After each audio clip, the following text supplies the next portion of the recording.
Everyone, welcome to RPSC study hub. RAS mains question answer की series चल रही है। सीरीज 39 तक हम डिस्कस कर चुके हैं। आज हम बात करेंगे सीरीज 40 के बारे में। तो आइए बिना टाइम को वेस्ट करे हुए आज के प्रश्नों को शुरू करते हैं। आज का पहला प्रश्न है, अंतर्राष्ट्रीय मुद्रा कोष IMF के उद्देश्यों एवं कार्यों को समझाइए। IMF अंतर्राष्ट्रीय मुद्रा कोष के उद्देश्य और कार्यों को समझाना है। तो उद्देश्य क्या है वो देख लेते हैं। सबसे पहला उद्देश्य है भुगतान संतुलन को संतुलित करना। जो BOP है, भुगतान संतुलन को संतुलित करना। ओके, भुगतान जो संतुलन होता है उसको संतुलित करना। विदेशी मुद्रा भंडार के लिए मानक नियम तय करना। विदेशी की कितना जो है हम विदेशी भंडार रख सकते हैं उसके लिए मानक और नियम दोनों ही तय करना। विनिमय दरें अनुकूल बनाकर रखना। जो एक्सचेंज जो रेट होती है एक करेंसी से दूसरी करेंसी में चेंज करने के लिए, उनको भी क्या करना, अनुकूल बनाए रखना। आर्थिक संकट से निपटान करना। इसके अलावा अगर किसी देश पर आर्थिक संकट आ गया है तो उस आर्थिक संकट से निपटान के लिए भी ये सहायता प्रदान करता है। कार्य इसके क्या है, एक तो ये उधार देता है, निगरानी और तकनीकी सहायता भी ये प्रदान करता है IMF। ओके, नेक्स्ट प्रश्न चलते हैं हम। नेक्स्ट प्रश्न है, न्यूनतम समर्थन मूल्य MSP मिनिमम सपोर्ट प्राइस के क्या लाभ है, स्पष्ट कीजिए। MSP काफ़ी इंपॉर्टेंट है ये भी प्रश्न। किसानों के लिए, किसानों के हितों के लिए MSP लाई जाती है। MS स्वामीनाथन इस पर कमेटी भी बनी हुई है। यह एक बीमित मूल्य है जो किसानों को सुरक्षा प्रदान करता है, किसान की आय वृद्धि में सहायक करता है। बीमित मूल्य हो गया, किसानों को सुरक्षा प्रदान करता है, उसकी क्रॉप का जो मूल्य है वो उसको एकदम मूल्य मिले, जो उसका मूल्य है वही उसको मिले, उसके लिए MSP मिनिमम सपोर्ट प्राइस जो है वो गवर्नमेंट तय करती है। MSP ग्रामीण क्षेत्रों में आय विषमता को दूर करने में भी सहायक होती है। एक तो किसान की आय वृद्धि करती है, प्लस में जो आय विषमता है ग्रामीण क्षेत्रों में उसको भी दूर करती है। MSP के द्वारा सरकार देश की मांग के अनुरूप फसल प्रतिरूप में परिवर्तन भी करती है। क्रॉप जो रोटेशन होता है, फसल प्रतिरूप जो होता है उसके अंदर भी ये परिवर्तन करती है। MSP से खरीदे गए अनाज का प्रयोग सरकार PDS में करती है गरीबों के लिए। अब MSP से क्या करती है, जो सरकार जो होती है वो मतलब जो किसान है उसको तो उचित मूल्य देती है, लेकिन बाद में PDS के माध्यम से, पब्लिक डिस्ट्रीब्यूशन सिस्टम के माध्यम से उस अनाज को ये जो गरीबों के लिए प्रयोग में भी लाती है, उनको सब्सिडी दर पर दी जाती है। नेक्स्ट प्रश्न है, राजस्थान की हस्तकलाओं का वर्णन कीजिए। राजस्थान की हस्तकलाओं का वर्णन, ये 50 वर्ड्स और 100 वर्ड्स दोनों में पूछा जा सकता है प्रश्न। राजस्थान की हस्तकलाएं, तो हम सारी कलाओं की कुछ बात करेंगे, प्लस में छोटे छोटे उनके पॉइंट्स लिखेंगे। सबसे पहला आता है हमारा blue pottery.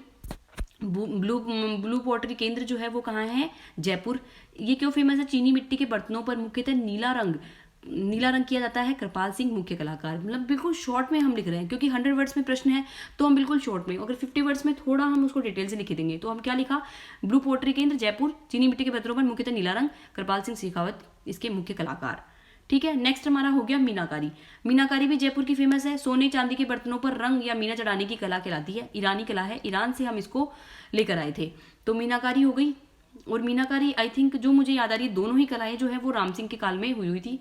I think I am wrong, मुझे जो यहाँ तक याद आ रहा है, तो प्लीज़ आप ये कंफर्म कर लीजिएगा कि किसके काल में शुरू हुई है, तो वो भी आप यहाँ पर ऐड ऑन कर सकते हैं कि राम सिंह के काल में ये शुरू हुई थी।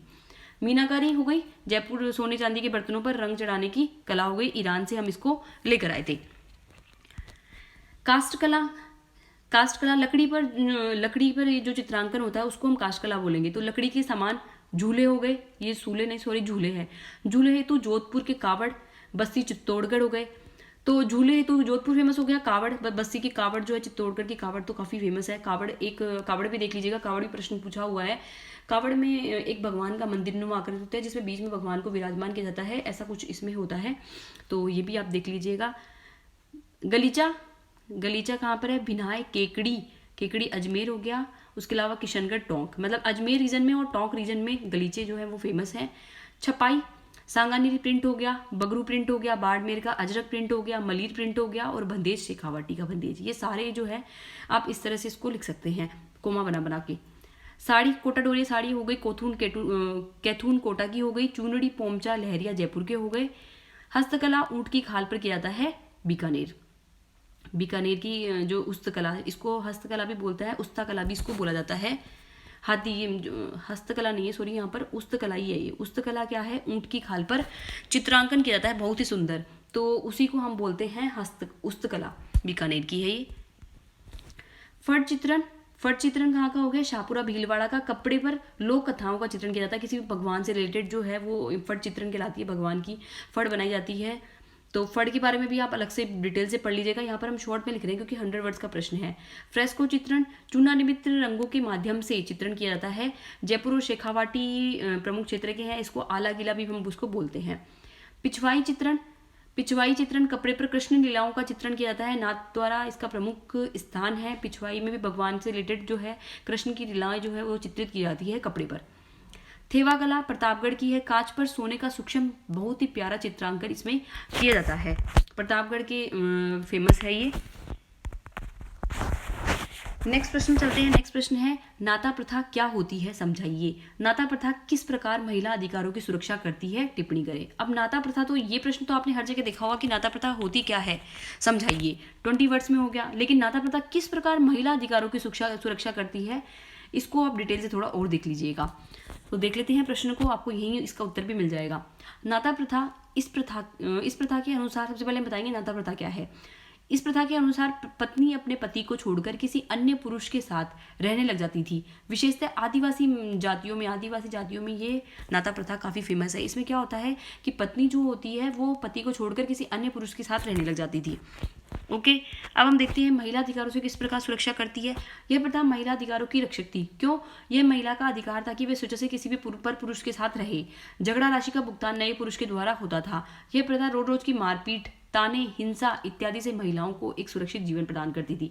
तो मतलब अगर किसी महिला के साथ क्या हो रहा है, अत्याचार हो रहा है, अन्याय हो रहा है, पुरुष उसको, उसका जो पति है उसको मारपीट करता है, उसके साथ हिंसा करता है, ताने देता है ससुराल के नाम पर, पीहर के नाम पर, तो उससे ये सुरक्षा प्रदान करती थी। लेकिन कई महिलाएं जो थी, हो सकता है 1% महिलाएं ऐसी होगी कि जो परपुरुष के साथ जो है वो गलत तरीके से जीवन यापन करती थी, तो वो चीज़ गलत हो सकती है। लेकिन अगर हम इसको पॉइंट ऑफ व्यू, अगर पॉजिटिव पॉइंट देखें तो पॉजिटिव पॉइंट ये है कि अगर किसी महिला के साथ उसका पति जो है वो मारपीट कर रहा है, ताने दे रहा है, हिंसा कर रहा है, डोमेस्टिक वायलेंस कर रहा है, तो उससे महिला को सुरक्षित जीवन प्रदान करती थी। वो क्या करती थी, दूसरे पुरुष के साथ जो जिससे जहाँ पर उसको स्नेह प्यार मिलता था, तो उस पुरुष के साथ वो जीवन यापन करना चाहती थी, तो उससे वो नाता कर लेती। तो ये नाता प्रथा यहाँ पर महिलाओं को सुरक्षा प्रदान करती है।